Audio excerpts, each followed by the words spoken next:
সবাই ভালো আছেন? আল্লাহ আমাদের সারা জীবন ভালো থাকার তৌফিক দান করেন। দুনিয়ার তুলনায় আখিরাতে আল্লাহ আমাদেরকে সফল হিসাবে কবুল করুন। আলহামদুলিল্লাহ আলহামদুলিল্লাহ নাহমাদুহু ওয়া নাস্তাঈনুহু ওয়া নাস্তাগফিরুহু ওয়া নু'মিনু বিহি ওয়া নাতাওয়াক্কালু আলাইহি ওয়া নাউযু বিল্লাহি মিন শুরুরি আনফুসিনা ওয়া মিন সাইয়্যাতি আ'মালিনা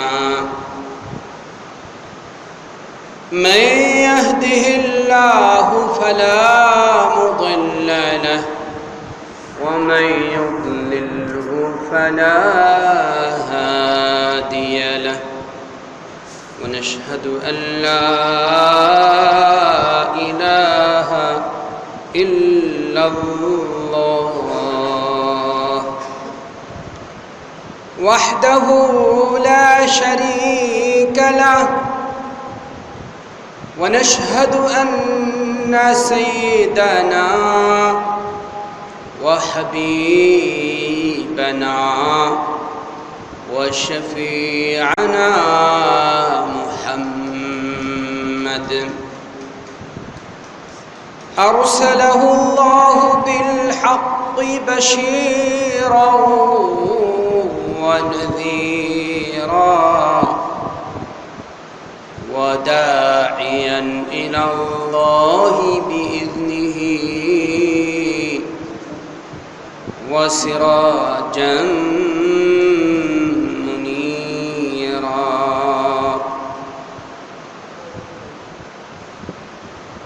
فقد قال الله تبارك وتعالى في كتابه الحكيم وقرآنه المجيد أعوذ بالله من الشيطان الرجيم بسم الله الرحمن الرحيم وإذ قال إبراهيم رب اجعل هذا بلدا آمنا وارزق أهله من الثمرات من آمن منهم بالله واليوم الآخر قال ومن كفر فأمتعه قليلا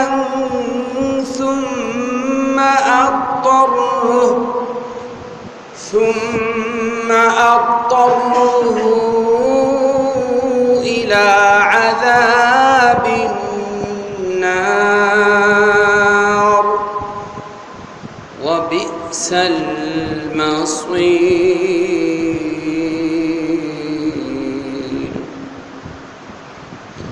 وإذ يرفع إبراهيم القواعد من البيت وإسماعيل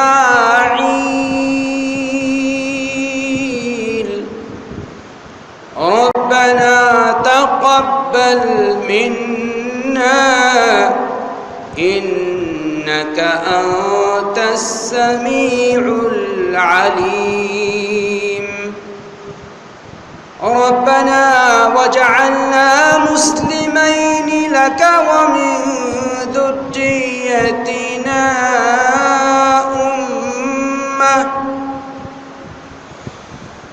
ومن ذريتنا علينا أمة مسلمة لك وأرنا مناسكنا وتب علينا إنك أنت التواب الرحيم ربنا وابعث فيهم رسولا منهم يتلو عليهم آياتك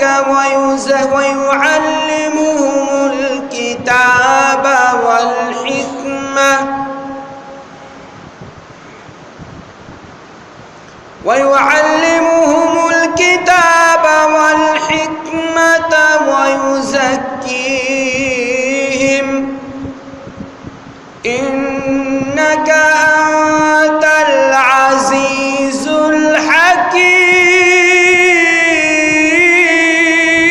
الحكيم صدق الله العظيم وصدق رسوله النبي الكريم ونحن على ذلك من الشاهدين والشاكرين والحمد لله رب العالمين وعن عوف بن مالك رضي الله عنه قال رسول الله صلى الله عليه وسلم إن الله حرم مكة وحرمت ما بين لابتيها أو كما قال عليه الصلاة والسلام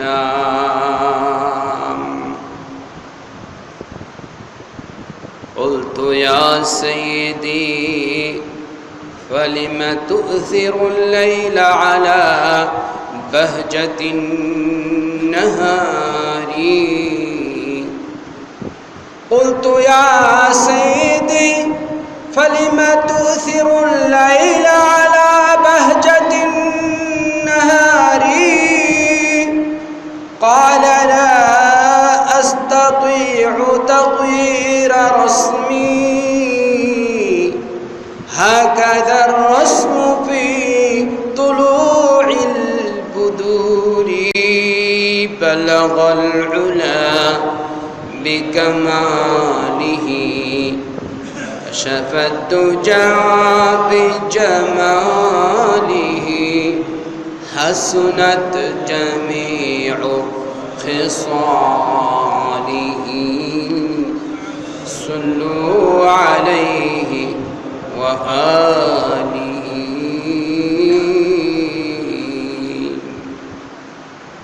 وشمس الضحى طاعتك عند مغيبها وشمس الضحى طاعتك عند مغيبها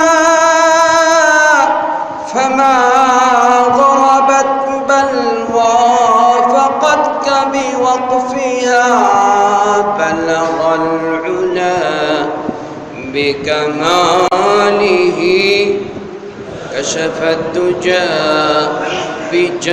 بجماله حسنت جميع خصاله صلوا عليه وآله محبت يدرد بري اللهم صل على محمد وعلى آل محمد كما صليت على إبراهيم وعلى آل إبراهيم إنك حميد مجيد اللهم بارك على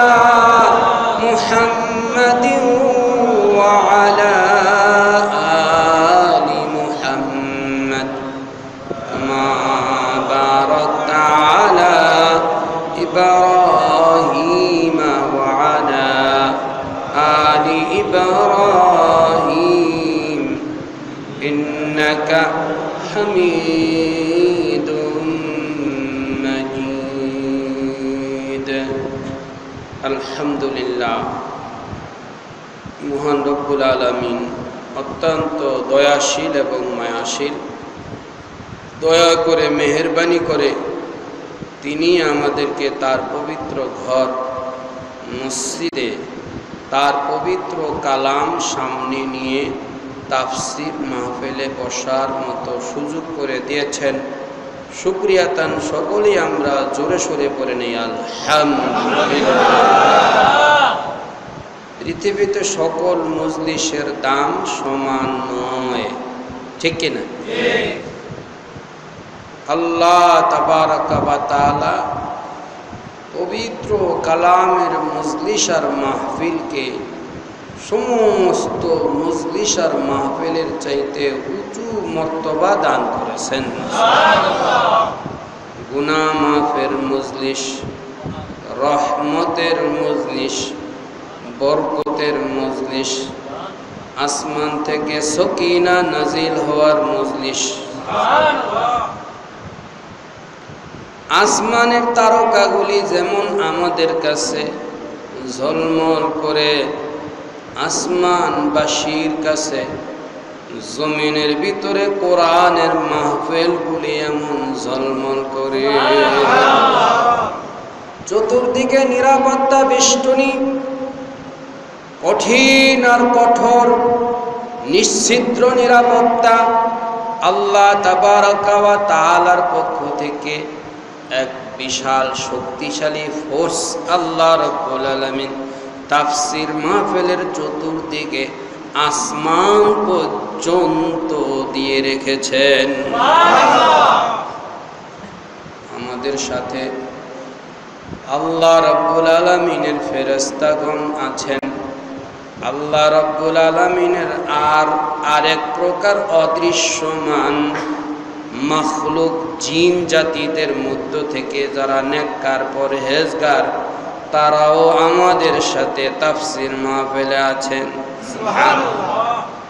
পর্দার আড়ালের মা বোনেরা, অসুস্থ প্রতিবন্ধী ভাই বোনেরা যারা মসজিদে আসতে পারে না, তারাও বিভিন্ন ফ্ল্যাট থেকে আমাদের সাথে সুর মিলাইছেন। আলহামদুলিল্লাহ, আমরা সরাসরি মাহফিলে আসতে পারছি। আমাদের মা বোনদের জন্য এখানে তেমন ব্যবস্থা নাই বিধায় তারা ওখান থেকে আমাদের সাথে আছেন না নাই?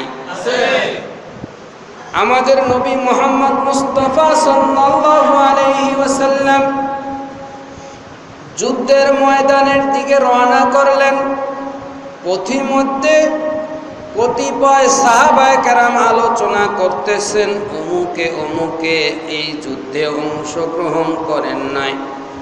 নবীজি তাদের সম্পর্কে জানেন যে যারা যারা আসে নাই তাদের সকলের উযর আছে। কি আছে? উযর আছে। নবীজি বলতেছেন, মা সিরতুম মাসিরান ওয়া মা কাতা'তুম ওয়াদিয়ান ইল্লা কানু মা'আকুম হাবাসাহুমুল উযরু। সুবহানাল্লাহ। এ আমার উপস্থিত সাহাবীগণ, শোনো ভালো করে, তোমরা যে গিরিপথ অতিক্রম করেছো আর সফরের যতটুকুই তোমরা অগ্রসর হয়েছ, মদিনার মধ্যে এমন কিছু পুরুষ আর নারী রয়েছে, তারা তোমাদের সাথেই আছে বলে গণ্য। আমার নবীজি বলতেছেন, আসল ব্যাপার হলো উযরের কারণে তারা আসতে পারে না। সুবহানাল্লাহ। তাহলে উযরের কারণে যদি কেউ নেক আমল করতে না পারে, আল্লাহ রাব্বুল আলামিন মন থাকলে, দিল থাকলে নেক আমল করনেওয়ালা বরাবর সওয়াব দিয়ে দেয়।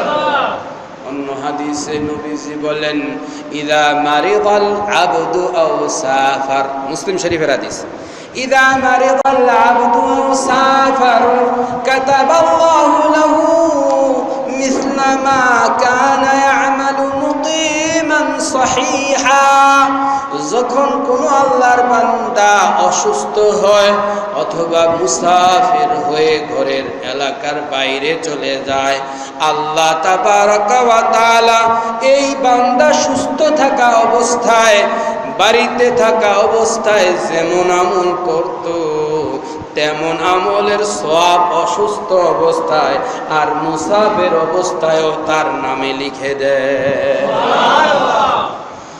এজন্য সুস্থ থাকা অবস্থায় বেশি বেশি কি করা দরকার? নেক আমল করা দরকার। বাড়িতে থাকা অবস্থায়ও বেশি বেশি কি করা দরকার?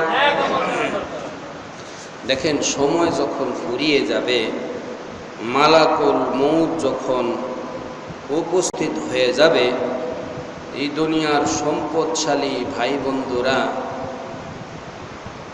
যারা সম্পদের হক আদায় করে নাই, আল্লাহর হুকুম মতো খরচ করে নাই, এরা চাইবে যে আল্লাহ তুমি যদি আর অল্প একটু সময় বাড়ায়া দিতা, তাহলে কি করতো?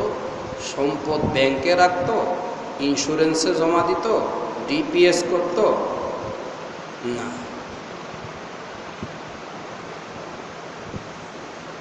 বলছেন রব্বি লাউলা আখারতানি ইলা আজালিন করিব,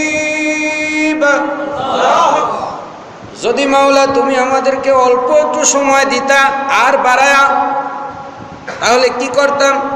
লা আসাদদাকান, আমাকে তুমি যে সম্পদ দিয়েছিলে ওই সম্পদ সবই আমি আল্লাহর রাস্তায় সদকা করে দিতাম। এর পরের কথা কি? ওয়ালা ওয়ালা আকুনাম না, লা আসাদদাকান্না ওয়ালা আকুনান্না মিনাস সালিহিন, আমি আমার সম্পদগুলিকে সদকা করে দিতাম আর আমি আর উল্টা পাল্টা কিছু করতাম না। একেবারে সুফি সাহেব হয়ে যেতাম, দরবেশ হয়ে যেতাম, তাফসির মাহফিলের শ্রোতা হয়ে যেতাম, তাহাজ্জুদ গুজার হয়ে যেতাম, আওয়াবিন চাষ্ট পড়নেওয়ালা হয়ে যেতাম। এখন তো কয় দুনিয়াটা মস্ত বড়, খাও দাও, আরে কথা দি কর নাম যারা। এখনকার স্লোগান হলো দুনিয়াটা মস্ত বড়, খাওয়া দাও, ফুর্তি করো। কিন্তু মালাকুল মউতের এক নজর দেখার সঙ্গে সঙ্গে সব কিছু পাল্টায় দিবে।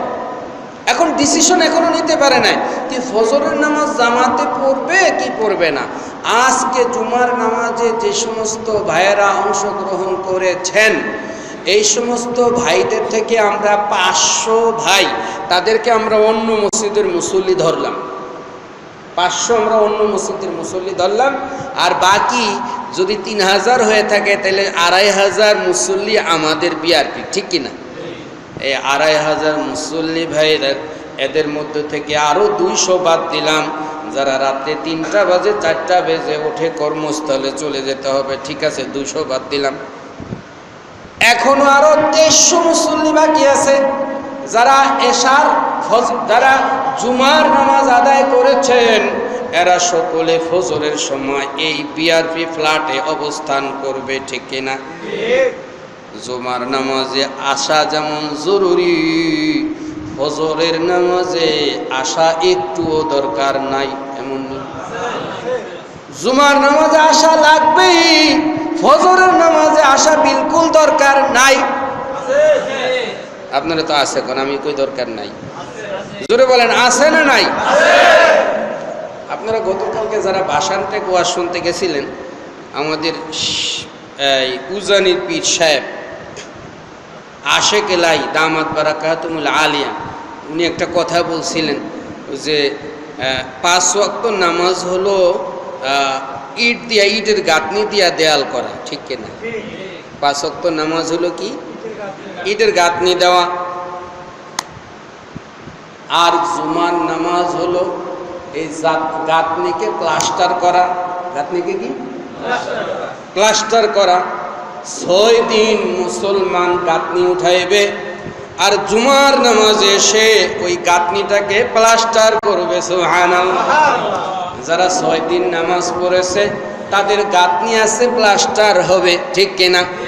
যারা 6 দিন নামাজ পড়ে নাই তারা মাল মশলা গুইল্লা ইট সিমেন্ট দিয়া আর বালু দিয়া প্লাস্টার লাগাইব কোন জায়গায়?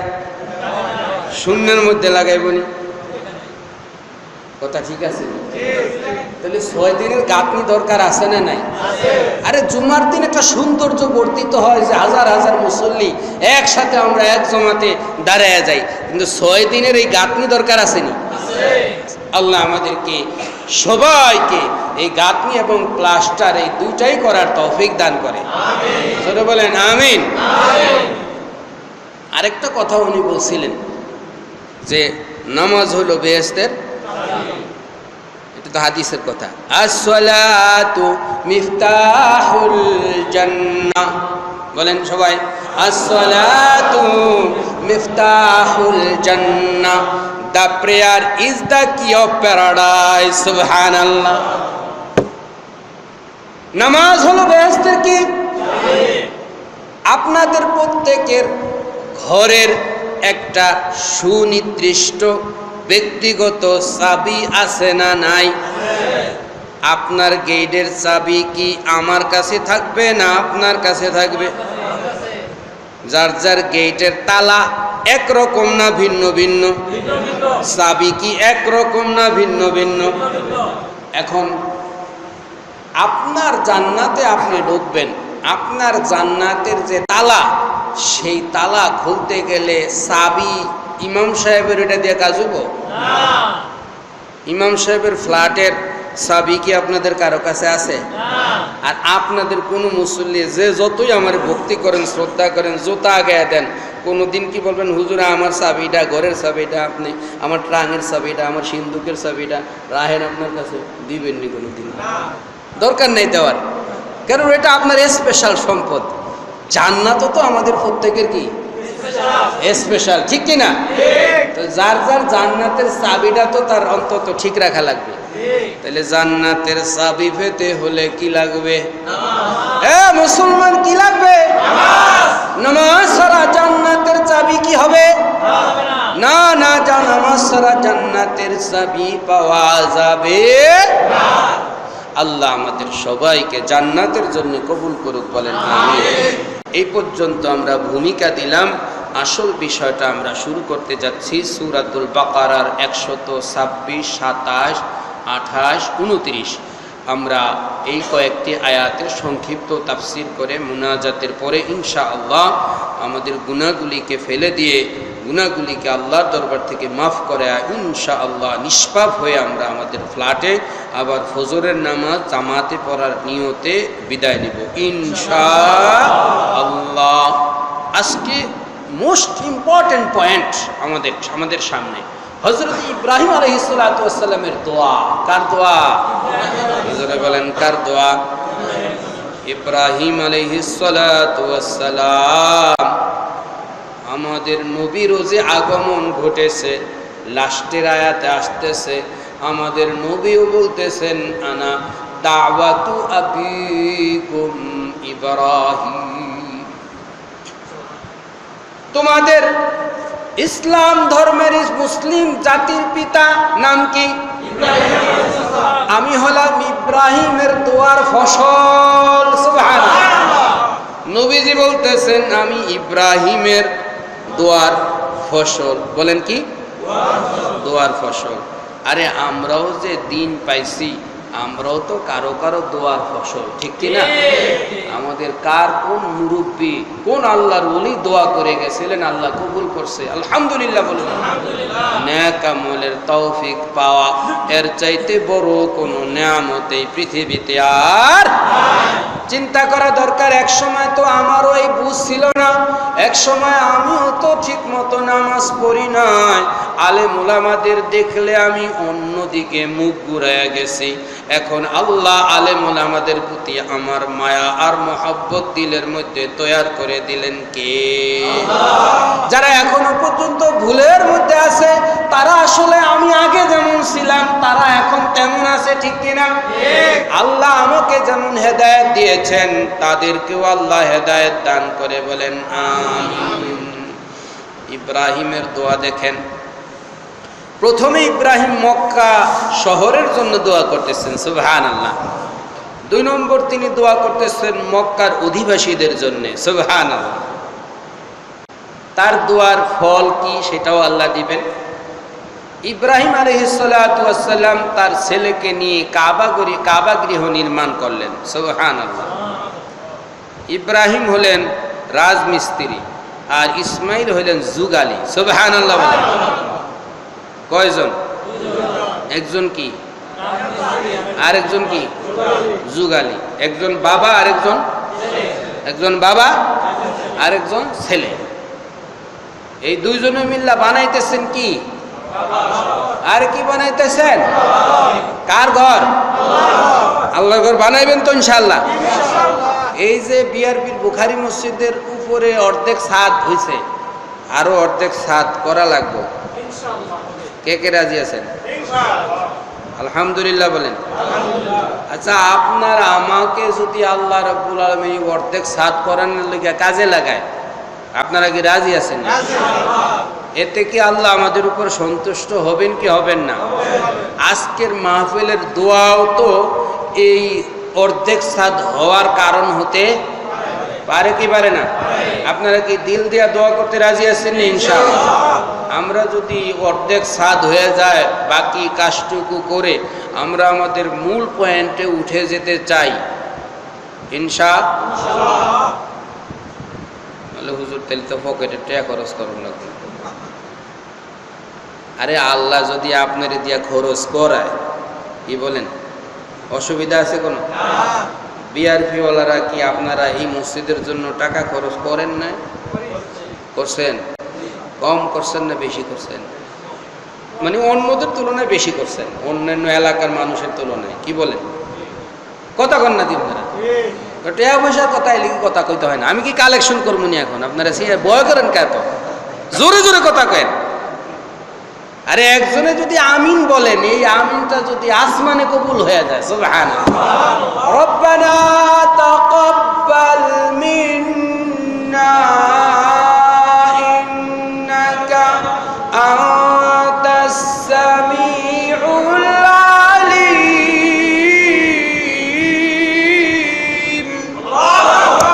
আজকে দোয়া এটাই আছে আমাদের সামনে, রব্বানা তাকাব্বাল, our lord accept from us, আপনি আমাদের কাছ থেকে কবুল করেন, সুবহানাল্লাহ। ইব্রাহিম আর ইসমাইল কাবা শরীফ বানাইবো, আসতেছে সিরিয়ালে। এরপরে উনি আরেকটা দোয়া করছেন যে আল্লাহ আপনি আমাদের 2 জনকে মুসলমান বানায় দেন, সুবহানাল্লাহ। কি বানাইতো? মুসলমান। আচ্ছা, তাহলে ওনারা কি আগে 2 জনে মুসলমান আছিল না? তারপরেও যে আবার দোয়া করতেছেন আল্লাহ মুসলমান বানায় দাও, তার মানে নামের মুসলমান না, আদম শুমারির না মুসলমান না। বাবার নাম সলিমুদ্দিন আর ফলার নাম কলিমুদ্দিন, বাবার নাম আব্দুর রহমান, ছেলের নাম আব্দুল্লাহ, এই মুসলমান না, ঠিক কিনা? নামের মুসলমান না, কামের মুসলমান, ঠিক কিনা? মাওলানা ইলিয়াস রহমতুল্লাহি আলাইহি নাম শুনছেন নি আপনারা? বর্তমান প্রচলিত তাবলীগ জামাতের এই সিস্টেমটা উনি চালু করেছিলেন। উনি বলেছিলেন বর্তমান জমানায় গায়রে মুসলিম যারা, অমুসলিম যারা, তাদেরকে ইসলামের প্রতি ডাইভার্ট করার আগে আমাদের নামের মুসলমানগুলিকে কাজের মুসলমান বানানো দরকার, ঠিক কিনা? যে মুসলমান দেখলে ইহুদি খ্রিস্টানরা নাক ছিটকায়, যে মুসলমান দেখলে হিন্দু বৌদ্ধ খ্রিস্টান কয় না ওর মতো মুসলমান আমার দরকার নাই, তাহলে এই মুসলমান দিয়ে কি হইব, ঠিক কিনা? তাহলে নামের মুসলমান, কাজের মুসলমান হওয়া দরকার আছে নি? ইব্রাহিম দোয়া করবেন। আসেন ইনশাআল্লাহ আমরা সামনের দিকে অগ্রসর হব। এরপরে আরেকটা দোয়া করছিলেন যে আল্লাহ তুমি এ জাতির মাঝে এমন একজন রাসূল পাঠাও যেই রাসূল তোমার আয়াতগুলিকে তেলাওয়াত করে শুনাইবে এবং কিতাব আর হিকমতকে শিক্ষা দিবে আর তাদেরকে পিউরিফাই করবে, তাদের আত্মাকে পরিশুদ্ধ করবে। সুবহানাল্লাহ। এখানে আসবে আমাদের রাসূল সাল্লাল্লাহু আলাইহি ওয়াসাল্লাম। আসুন আমরা প্রথম থেকে শুরু করি। ওয়াইদ ক্বালা ইব্রাহিম রাব্বি জাআল হাযা বালাদান আমিনা ওয়ারযুক আহলাহু। হযরত ইব্রাহিম আলাইহিস সালাতু ওয়াস সালাম দোয়া করতেছেন, ওনার ছেলে ইসমাইল আর ওনার ওয়াইফ নাম কি? হাজেরা। নাম কি? হাজেরা। এই দুইজনকে রেখে উনি চলে যেতেছেন সিরিয়ায়। কোথায় যেতেছেন? কার আদেশে? রেখে যাচ্ছেন কাকে? স্ত্রী আর ছেলে, সাথে কয়েকটা মাত্র খেজুর আছে আর কিছু পানি আছে, আর কিছু নাই। কালকে কি খাবে, পরশু কি খাবে? এখানে কোনো ফল বৃক্ষ নাই, কোনো কৃষি কাজের করার মতো কিচ্ছু নাই। চতুর্দিকে শুধু কালো কালো পাথরের পাহাড়। কিসের পাহাড়? পাথরের পাহাড়। মক্কা যারা গিয়েছেন তারা দেখেছেন, আমরাও দেখে এসেছি, আলহামদুলিল্লাহ। এখন আল্লাহর নির্দেশে আল্লাহর আনুগত্য করতেছেন। আমাদের দুইজনকে আপনি মুসলমান বানান, এর আরেকটা অর্থ হলো আপনি আমাদেরকে আপনার অনুগত বান্দা বানান। আপনি যখন যে আদেশ করবেন মাওলায়ে কারীম, ওই আদেশ মাথা পেতে মেনে নিব। এখানে কোনো কিন্তু বলবো না, এখানে কোনো হয় বলবো না। কেন আদেশ করলেন, কেন আল্লাহ গরিব বানাইলেন তাও বলবো না। আমি এত কিছু চাইছি, অনেকের দেয়, কেন আল্লাহ আমাকে দিলেন না? কেন আমাকে আল্লাহ খাটো বানাইলেন? কেন আমাকে আল্লাহ কালো বানাইলেন? কেন তিনি 5 ওয়াক্ত নামাজের আদেশ করলেন? কেনই বা তিনি মাহে রমজানের রোজা রাখার আদেশ করলেন না? কোনো কেন না, কেন না। আল্লাহ বলেছেন আমাকে মানতেই হবে। মোহব্বতের সাথে নবীজি মাথায় টুপি রেখেছেন, মুখের ভিতরে দাড়ি রেখেছেন। নো, কেন না, হোয়াই না, হোয়াই বলা যাবে না, কেন করেছেন তা বলা যাবে না, ঠিক কিনা? মন দিয়ে প্রাণ দিয়ে ইসলাম শব্দের অর্থ আমরা বলি শান্তি। না না, সালাম শব্দের অর্থ শান্তি। ইসলামের মূল ধাতু সালাম মানে শান্তি, বাট ইসলাম এটা বাবে ইফআলের মাসদার, মূল ধাতু। ইসলাম শব্দের অর্থ ফার্সিতে বলে গর্দান নেহাদান, নিজের মাথাকে রব্বুল আলামিনের হুকুমের সামনে ঝুঁকিয়ে দেয়া। যে নিজের মাথাকে সর্বদা সর্বকাজে, ঘর থেকে বের হলো রাস্তার কোন পাশ দিয়ে হাঁটবেন, কোন দিকে তাকিয়ে হাঁটবেন। সামনে যদি নাজায়েজ বস্তু দেখা দেয় তাহলে নজর কোন দিকে নেবেন? নিচের দিকে নেবেন। মানুষের সাথে কথা বললে সত্য না মিথ্যা? মানুষকে মুখে কষ্ট দেওয়া যাবে না, হাতে কষ্ট দেওয়া যাবে না, পায়ে কষ্ট দেওয়া যাবে না, স্ত্রীকে কষ্ট দেওয়া যাবে না, সন্তানকে কষ্ট দেওয়া যাবে না, ঠিক কিনা? আল্লাহ রাব্বুল আলামিন নবীর মাধ্যমে যেইভাবে শিক্ষা দিয়েছেন, আমার প্রতিটি কাজে 24 hours from raising to sleeping, আমি ঘুম থেকে জাগ্রত হওয়া থেকে শুরু করে ঘুম নিদ্রা আবার যাওয়া পর্যন্ত কার আদর্শ মানব? আল্লাহর হুকুম। কার আদর্শ? নবীর আদর্শ মানব। রাজি আছেননি? রাজি থাকলে মুসলিম, রাজি থাকলে মুসলিম, রাজি না থাকলে কিন্তু আপনি কাফের। নাউজুবিল্লাহ। কাফের এটা শাব্দিক অর্থে কাফের, অর্থ হলো আপনি আল্লাহর অকৃতজ্ঞ বান্দা হয়ে গেলেন। কি হয়ে গেলেন? অকৃতজ্ঞ বান্দা হয়ে গেলেন। বন্ধুরা আমার, আল্লাহ রাব্বুল আলামিনের কাছে হযরত ইব্রাহিম দোয়া করতেছেন, রব্বি জাআল হাযা বালাদান আমিনা। মাওলা কারীম, স্ত্রীকে রেখে যাচ্ছি আর সন্তানকে রেখে যাচ্ছি, তোমার আদেশে তুমি ভালোই করেই জানো।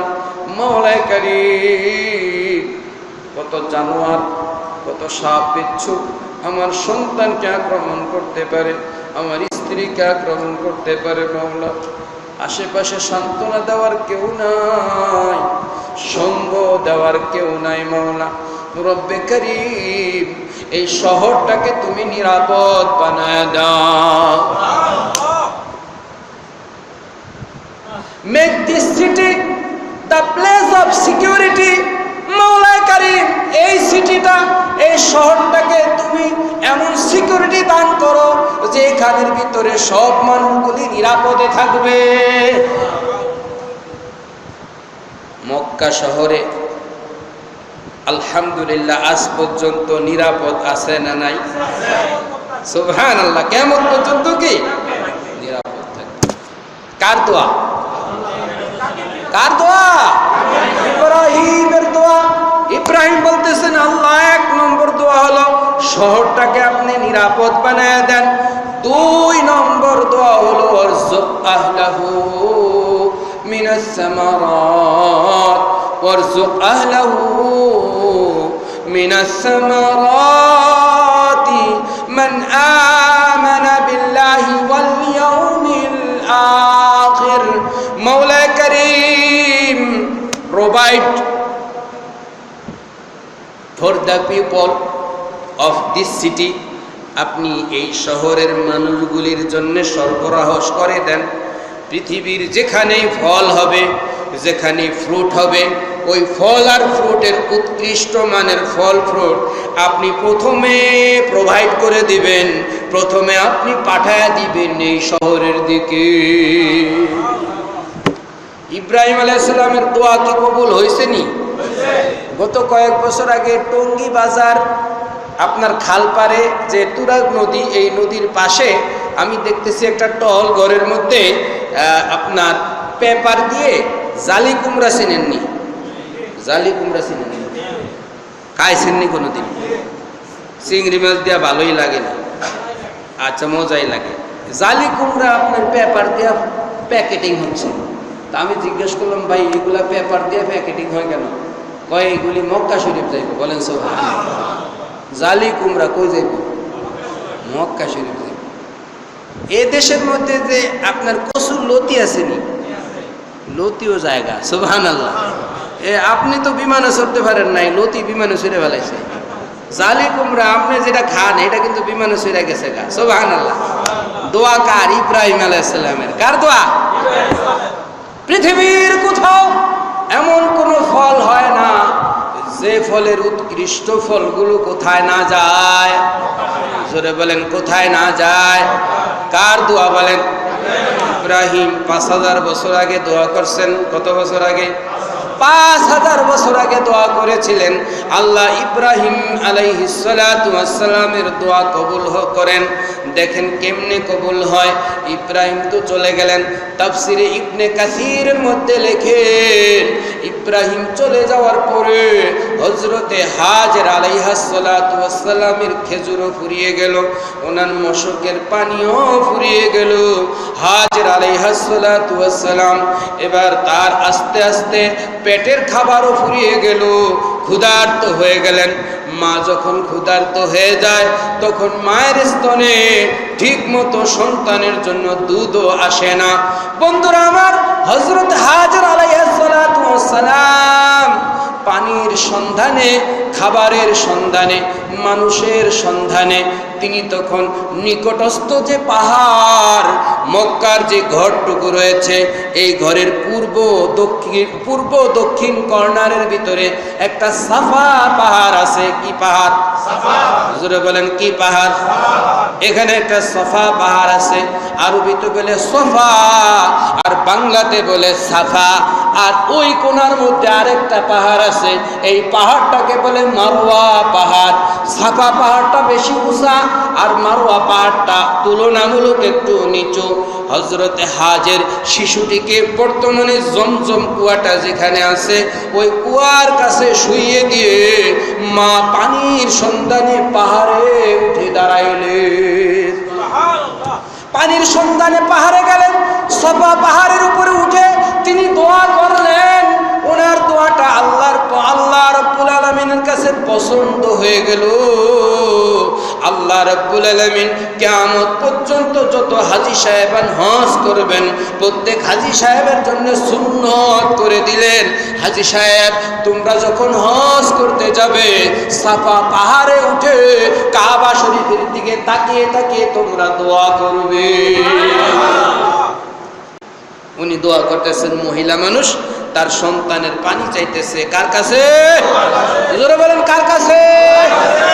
হযরতে হাজের যদি আল্লাহর কাছে চান, বর্তমান বিআরপির মা বোনেরা শুনো, কারো যদি বাচ্চা না হয় খবরদার মাজারে যায়ও না, কোনো ভণ্ড পীরের পাল্লায় পড়ো না, তোমার মান সম্মান ইজ্জত আবরু নষ্ট হয়ে যাবে এবং তুমি শিরকের গুনাহে লিপ্ত হয়ে যাবে। সন্তান চাইলে কার কাছে? শান্তি চাইলে কার কাছে? রিজিক চাইলে কার কাছে? আল্লাহর কাছে। এটা হলো হযরতে হাজেরের শিক্ষা।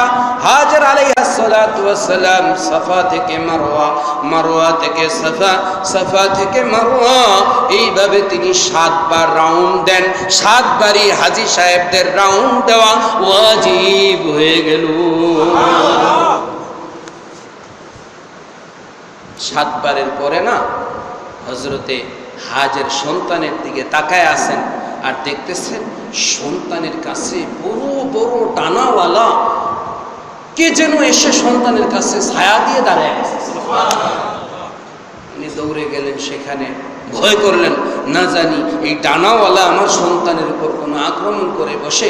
ডানাওয়ালা বলতেছে, হাজের তুমি কোনো টেনশন করো না, চিন্তা করো না, তোমার সন্তান যেখানে শুয়ে আছে এইখানে একটা জমজম কূপ হয়ে যাবে। কোন রাওয়ায়াতের ভিতরে আছে সন্তানটি যখন কান্না করছিল খাবারের জন্য, সন্তানটি যখন পা তার এইভাবে মারতেছিল, ওই তার পায়ের আঘাতে নিচের থেকে আল্লাহ পানি উঠাইয়া দিলেন। সুবহানাল্লাহ। কোন রাওয়ায়াতের ভিতরে আছে জিবরাইল আমিন পাখা দিয়ে এখান থেকে পানি উঠাইয়া দিলেন। সুবহানাল্লাহ। জিবরাইল আমিন হযরতে হাজেরকে বলেন, হাজের লা তাখাফি, ডোন্ট ফেয়ার, তুমি ভয় করো না, ভয় করো না।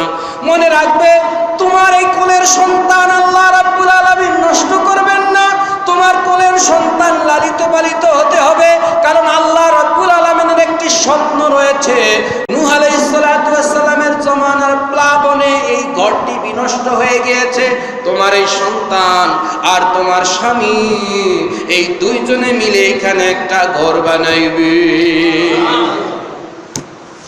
কে কথা কয়? জিবরাইল। কার সাথে? হাজেরের সাথে। কার সাথে বলেন? তোমার কোনো চিন্তা নাই। হযরতে হাজের আলাইহিস সালাতু ওয়াস সালাম দেখতেছেন যে পানি উঠতেছে। হাজের আলাইহিস সালাতু ওয়াস সালাম এই চতুর্দিকে পাথর দিয়া বাঁধ দিলেন। সুবহানাল্লাহ। কি দিলেন ভাই? বাঁধ দিলেন। বাঁধ দিয়া এই পানির মধ্যে তিনি হাত দিলেন।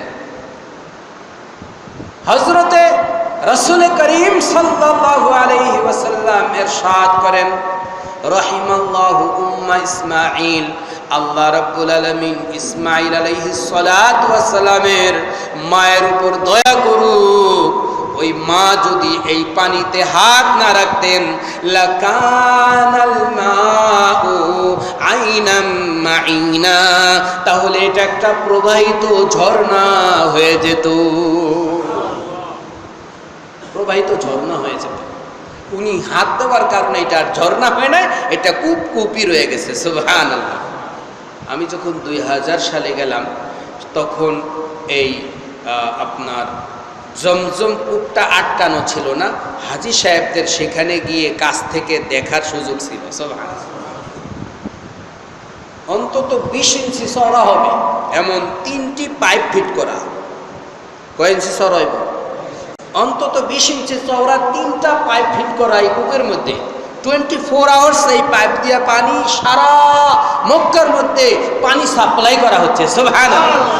কিন্তু এ যাবৎ পর্যন্ত কিঞ্চিত পানি সেখান থেকে হ্রাস পায়নি। সুবহানাল্লাহ। এটা কুদরতের পানি। কার পানি বলেন? কুদরতের পানি। এটাকে বলে জমজমের পানি। আল্লাহ নবী বলেন মাউ জমজম লিমা শুরিবা লাহু। সারা ওয়ার্ল্ড থেকে মানুষ হজ করতে গিয়ে যেই নিয়তে জমজমের পানি পান করবে, আল্লাহ তার সেই নিয়তি পূরণ করে দিবে। জমজমের পানির মধ্যে মহান রব্বুল আলামিন উপাদান দিয়েছেন। একটা মানুষের দেহের জন্য যতগুলি উপাদান দরকার সবগুলি উপাদান আল্লাহ জমজমের পানির মধ্যে দিয়ে দিয়েছে। একজন মানুষ অন্য কোনো খাবার গ্রহণ না করে শুধু জমজমের পানি খায়, তাহলে তার সকল প্রকার খাবারের চাহিদা মিটে যাবে। জমজমের পানি দাঁড়ায়া পান করা সুন্নত। সুবহানাল্লাহ। জমজমের পানি হাজী সাহেবরা প্রথম যখন পান করে তখন পেট পুরে, পেটে যতটুকু ধরে ততটুকু পর্যন্ত পান করা সুন্নত। সুবহানাল্লাহ। তৃপ্তি সহকারে জমজমের পানি পান করবেন ইনশাআল্লাহ। আচ্ছা, কারা কারা ওই জায়গায় গিয়ে সরাসরি একেবারে ওইখানে ট্যাপের থেকে নিয়ে জমজমের পানি পান করতে চান? হাত উঠান দেই। সবাই উঠাইছেন নি? আল্লাহু আকবার, আল্লাহু আকবার, আল্লাহু আকবার। দয়ার নবী মুহাম্মদ মুস্তাফা সাল্লাল্লাহু আলাইহি ওয়াসাল্লাম তিনি হজের সব কয়টি বিধান দেখায়া দিয়েছেন এবং হযরত ইব্রাহিমও দোয়া করেছেন যে আল্লাহ আপনি হজের বিধান আমাকে শিখায়া দেন। ইব্রাহিম আলাইহিস সালাতু ওয়াস সালাম এর আগে একটা দোয়া করছিলেন, আপনাদের মনে আছে আশা করি। ইব্রাহিম আলাইহিস সালাতু ওয়াস সালামকে যখন বলেছিলেন আল্লাহ ইন্নী জাইলুকা লিন-নাসি খলিফা, I will make you for the people, আমি আপনাকে মানুষের জন্য ইমাম বানাইতে চাই, ঠিক কিনা? ইন্নী জাইলুকা লিন-নাসি ইমামা। ইব্রাহিম আলাইহিস সালাতু ওয়াস সালাম আল্লাহ রাব্বুল আলামিনের সুসংবাদ শুনে বলেছিলেন ওয়া মিন যুররিয়াতি, ফ্রম মাই অফস্প্রিং, আমার পরিবারের থেকেও আপনি ইমাম বানায়া দেন। ইব্রাহিম যখন এই কথা বলেছিলেন তখন আল্লাহ বলেছিলেন লা ইয়ানালু আহদি যালিমিন, ইমাম হওয়ার যোগ্যতা সবার নাই। আপনার পরিবারের মধ্য থেকে যারা জালেম তারা কখনো ইমাম হতে পারবে না। ইমাম হতে হলে নেককার হওয়া লাগবে, পরহেজগার হওয়া লাগবে, আলেম হওয়া লাগবে। ওইখানে উনি দোয়া করছিলেন সাধারণভাবে, আল্লাহ আপনি আমার পরিবারের পক্ষ থেকে ইমাম বানায়া দেন। আল্লাহ ওনার দোয়াকে শুদ্ধ করে দিয়েছেন যে ইব্রাহিম আপনার পরিবারের পক্ষ থেকে, পরিবারের মধ্য থেকে যে ইমাম বানাবো, আপনি যে দোয়াটা সাধারণভাবে দোয়া করেছিলেন, ব্যাপক দোয়া করেছিলেন, এই দোয়াটা আসলে ঠিক না। আমি কিন্তু আপনার পরিবারের সবাইরে ইমাম বানাবো না। পরিবারের মধ্যে যারা নেককার, পরহেজগার, খোদাভীরু তাদেরকে কি বানাবো? ইমাম বানাবো। এই জন্যে হযরত ইব্রাহিম ওইখান থেকে শিখে এবার দোয়ার ধরন পাল্টাইয়া দিছে। সুবহানাল্লাহ। আগে তো ইমাম পরিবারের সবাইরে ইমাম বানানোর দরখাস্ত করছিল, এখন বলতেছেন ওয়ারযুক আহলাহু মিনাস সামারাতি মান আমানা মিনহুম বিল্লাহি ওয়াল ইয়াউমিল আখির। আল্লাহ আপনি ফল দিয়ে সমৃদ্ধ করুন আমার পরিবারের মধ্য থেকে ওই সমস্ত মানুষদেরকে যারা আপনার প্রতি আর আখিরাতের প্রতি বিশ্বাস রাখি। উনি এবার রিজিক চাওয়ার ব্যাপারে বলছেন, আল্লাহ আপনি রিজিক দেন, ফলের রিজিক দেন। কাদেরকে? যারা আল্লাহ এবং আখিরাতে বিশ্বাসী। Believe to Allah and the last day, শেষ দিবস আর আখিরাতে যারা বিশ্বাসী, আপনি তাদেরকেই রিজিক দেন। এখন মুশকিল হয়ে গেছে। ইব্রাহিম আলাইহিস সালাতু ওয়াস সালাম আগে চাইছিলেন ইমাম বানাইতে সবাইরে, আল্লাহ কয় না, সবাইরে আমি ইমাম বানাইবো না। সেখান থেকে শিখে উনি দোয়ার ধরন পাল্টায় বলতেছে, আল্লাহ যারা ইমানদার তাদেরকে আপনি ফল দিয়া রিজিক দেন। আল্লাহ তাবারাকা ওয়া তাআলা এবার আবারও সংশোধনী আনতেছে। খুব ভালো করে খেয়াল করেন, অত্যন্ত সূক্ষ্ম একটা বিষয়। ইব্রাহিম, ইমাম হওয়া মর্যাদার বিষয়, খাওয়া দাওয়া এটা মর্যাদার বিষয় নয়। ধনী হওয়া মর্যাদার বিষয় নয়। ইমাম হওয়া, আলেম হওয়া এটা একটা মর্যাদার বিষয়। এই মর্যাদাটা পেতে হলে যোগ্যতা লাগবে, খাওয়ার জন্য যোগ্যতা লাগে না। আমি মাওলাদার মুখ বানাইছি, আমি মাওলাদার পেট বানাইছি, আমি মাওলাদারে জান দিয়েছি, আমি মাওলা তারে রিজিকও দিব, এটা আমার সিদ্ধান্ত। আমি রিজিক মুসলিমকে দিব, আমি রিজিক কাফেরকে দিব, আমি রিজিক আমার নাফরমানি যারা করে তাদেরকেও দিব, আমার ফরমাবারদার যারা তাদেরকেও দিব। সারা পৃথিবীর কীট পতঙ্গ পোকামাকড় মানব দানব সবাইরই আমি মাওলা রিজিক দিব। রিজিকটা আমি ব্যাপক করে দিলাম, আমি কোনো কৃপণ না, ঠিক কিনা? لو كانت الدنيا تعدل عند الله جناح بعوضة ما سقى شربة منها كافرا। তিরমিজি শরীফে আছে, নবীজি বলেন এই পৃথিবীর মূল্য যদি মহান রব্বুল আলামিনের কাছে খাওয়া দাওয়ার মূল্য, বিল্ডিং এর মূল্য আর টাকা পয়সার মূল্য যদি একটা মশার ডানা বরাবর থাকতো, মহান রব্বুল আলামিন কোনো কাফেরকে এক ঢোক পানিও পান করতে দিতেন না। ওই যে স্লোগান, ওই যে গান গাইছে, দুনিয়াটা মস্ত বড়, বাকি ঢোক বলেন খাও দাও ফুর্তি করো, করো করো করো। এ ঘুরি তুই আসমানে যতই লাফালাফি করস না কেন, ঘুরি রে তোর রশির মাথা কিন্তু আমার কাছে, সুতার মাথা কিন্তু আমার কাছে, নাটাই কিন্তু আমার কাছে। আমি যখন নাটাই ঘুরানো শুরু করব, তুই কিন্তু আমার হাতেই আসতে হবে। কুল্লু মান আলাইহা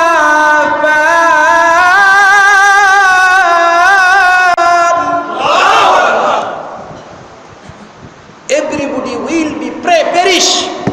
এই পৃথিবীর ভিতরে যা কিছু আছে সব কিছু ধ্বংস হয়ে যাবে।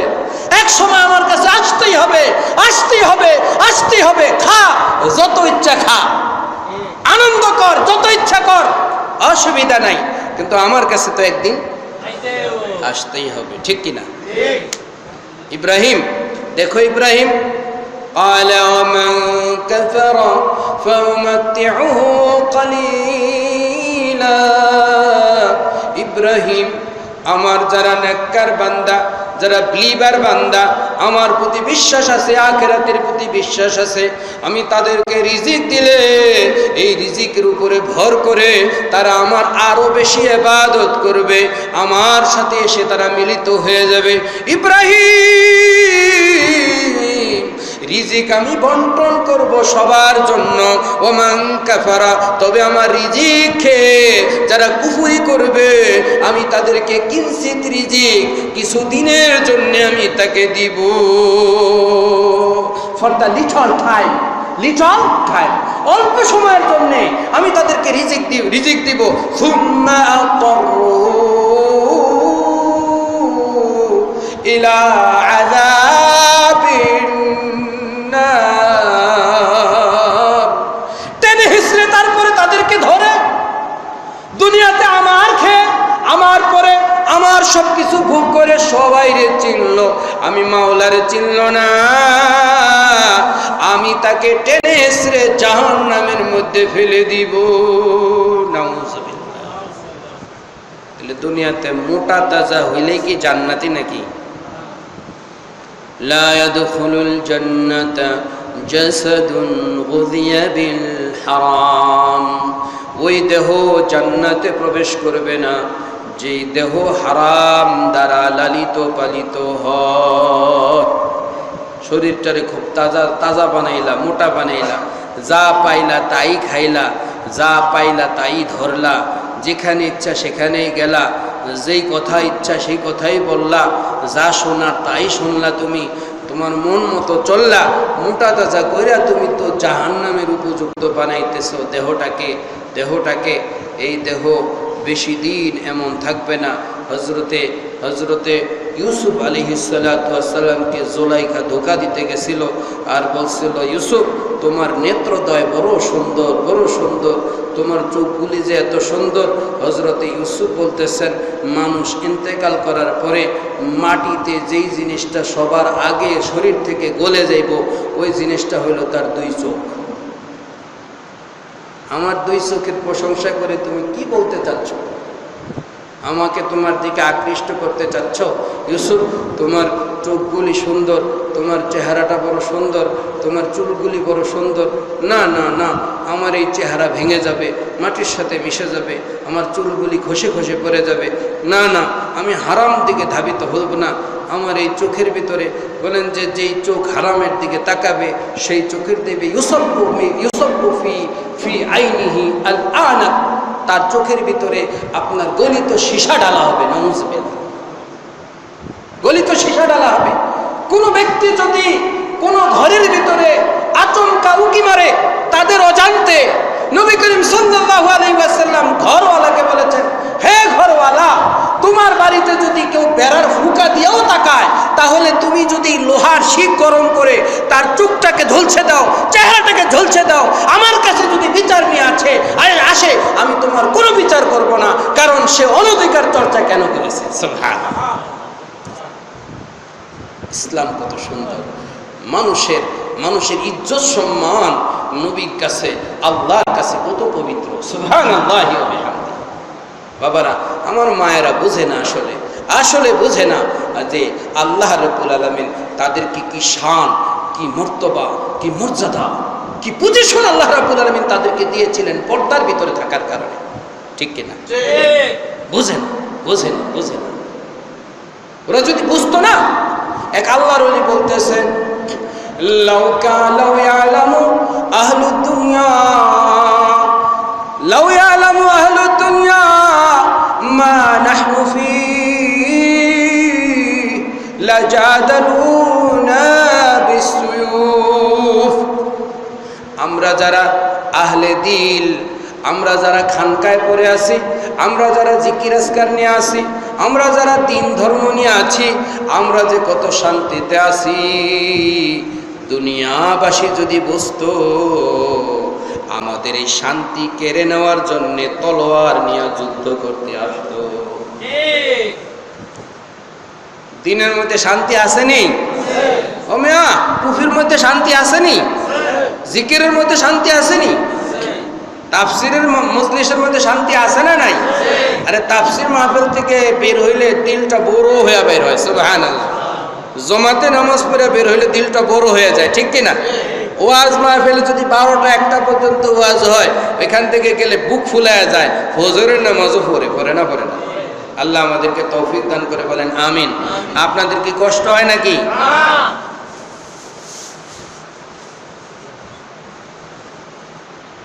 হযরত ইব্রাহিম আর ইসমাইল দুইজনে মিলে কাবা শরীফ বানাইবেন। কয়জন মিলে?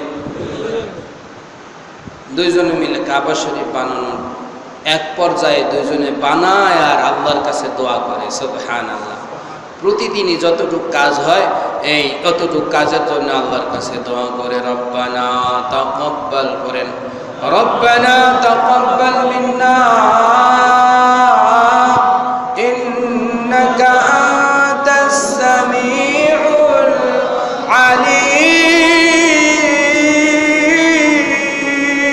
আবার বলুন, রব্বানা তাকাব্বাল মিন্না ইন্নাকা আনতাস সামিউল আলিম।